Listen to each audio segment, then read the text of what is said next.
Ils sont de retour, cette fois-ci encore plus nombreux et déterminés. Une vraie armée a été établie, inépuisable et sans remords. Des soldats féroces rôdent la station dans laquelle vous vous trouvez et cherchent à percer vos lignes de défense. Vous vous êtes préparé à un affrontement, mais vous ne savez pas vraiment à qui ou quoi vous avez affaire. Votre capteur de mouvement ne cesse de s'intensifier. Quelque chose se rapproche. Hey! Bonjour les petits calamars, c'est Xenolive qui vous parle et vous êtes sur la chaîne de Valorma. Et Valorma, eh bien aujourd'hui, il va vous emmener au sein des ruches xénomorphes car il va vous ouvrir vos chakras sur le guerrier xénomorphe, à savoir la colonne vertébrale des troupes aliens, si on peut dire, la première ligne de défense des ruches, eh bien, c'est les guerriers. Et c'est un sujet dans lequel Valorma va vous emporter et je l'encourage fortement à s'équiper au cours de ces explorations parce qu'il y a peu de chances qu'il revienne en vie. Abonnez-vous à sa chaîne. Salut tout le monde, c'est Valorma. Aujourd'hui on se retrouve dans l'univers alien pour analyser ensemble le guerrier xénomorphe. On va voir de plus près à quoi cette créature ressemble et comprendre son rôle au sein de la ruche. Je tenais aussi à remercier Xenolive pour son petit caméo dans l'intro. Si vous ne le connaissez pas encore et que vous êtes fan de l'univers alien, je ne peux que vous conseiller d'aller faire un petit tour sur sa chaîne. Encore merci Maître Calamar, en se serrant les coudes, on pourra venir à bout de ces xénomorphes. Alors accrochez-vous, équipez-vous de votre motion tracker et postal rifle, et on y va. Let's rock!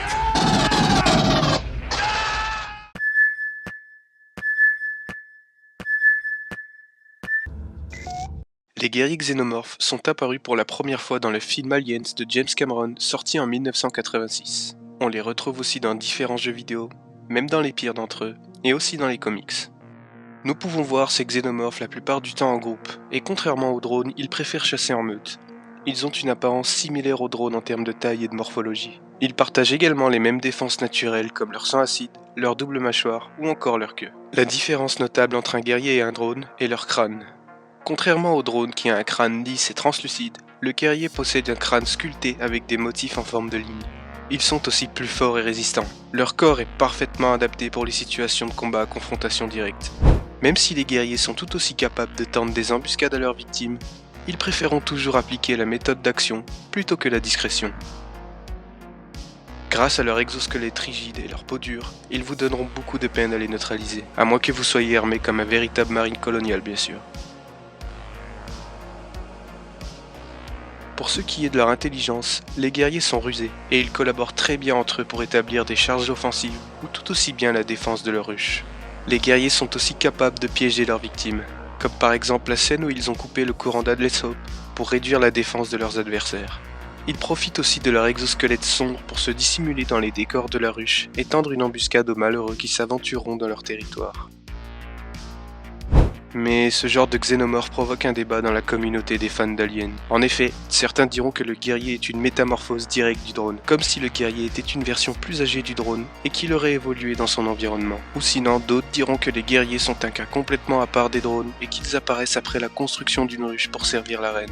Moi, personnellement, je ne sais pas trop sur quelle théorie me pencher, mais à titre personnel, je trouve que la théorie la plus plausible est celle que les guerriers soient un cas différent des drones et qu'ils apparaîtraient une fois qu'une ruche soit assez conséquente. D'ailleurs, vous me direz sur quelle théorie vous penchez le plus et on débattra ça en commentaire.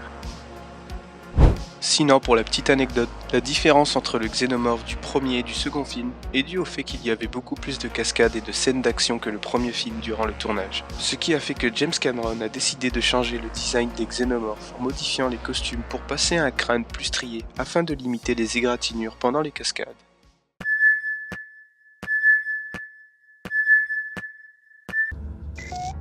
Le guerrier xénomorphe est l'infanterie de la ruche. Celui-ci est directement sur les ordres de la reine et a pour rôle de protéger la ruche coûte que coûte. Contrairement à l'indépendance du drone, les guerriers opèrent la quasi-totalité de leur temps en groupe.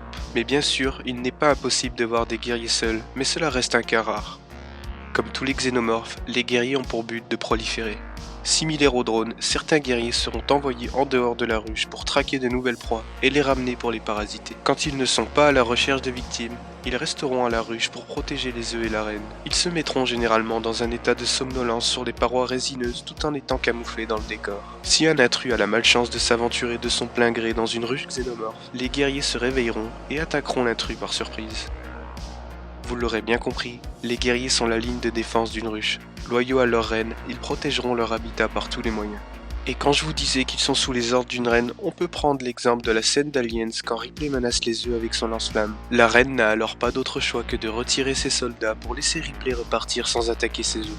C'est à ce moment-là que la reine Xenomorph va communiquer avec les guerriers grâce à des phéromones pour les ordonner de se replier.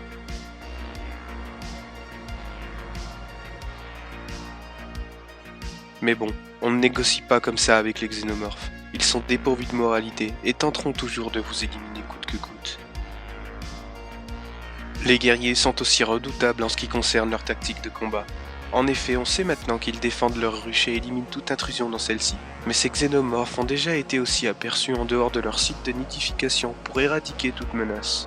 Comme par exemple la colonie d'Adlesoap où les marines se faisaient charger par des hordes de guerriers en dehors de leur ruche. Donc même s'il n'y a aucune menace directe dans la ruche, les guerriers sont tout aussi capables de quitter leur lieu pour éliminer ou parasiter toute forme de vie se trouvant en dehors de la ruche. La plus grande force avec les guerriers est tout simplement leur nombre. Face à une horde, vous n'aurez quasiment aucune chance de survie. That's it, man. Game over, man. It's game over. What the fuck are we gonna do now? What are we gonna do? Par contre, si vous croisez un guerrier seul et que vous êtes suffisamment préparé psychologiquement et armé, vous pourriez éventuellement le neutraliser, mais il ne faut jamais prendre un guerrier à la légère, car ils sont très résistants sans la puissance de feu adéquate. Sinon, le mieux pour en finir avec ces créatures est tout simplement de parvenir au nucléaire afin de détruire toute infestation. Les guerriers xénomorphes sont des créatures coriaces. Plus résistants et nombreux que les drones, ils vous chargeront comme une véritable armée pour vous anéantir. L'apparence du guerrier avec son crâne sculpté est unique. J'aime le changement de design et la morphologie, même si je préfère l'apparence classique du drone. Je trouve que les guerriers sont des créatures intéressantes, de par la façon dont ils défendent leur ruche et la loyauté qu'ils portent envers leur reine. Mais ils sont également terrifiants quand ils rôdent dans une station pour capturer des victimes à parasiter. Dans les films et comics, les guerriers sont oppressants et on se sent vite submergé en tant que spectateur. Mais dans les jeux vidéo, j'ai toujours trouvé ça cool d'incarner un marine avec un bon arsenal pour les cribler de balles. Merci à tous d'avoir regardé cette vidéo, j'espère que cette petite analyse sur le guerrier vous aura plu. Je pense enchaîner avec le runner Xenomorph pour la prochaine vidéo.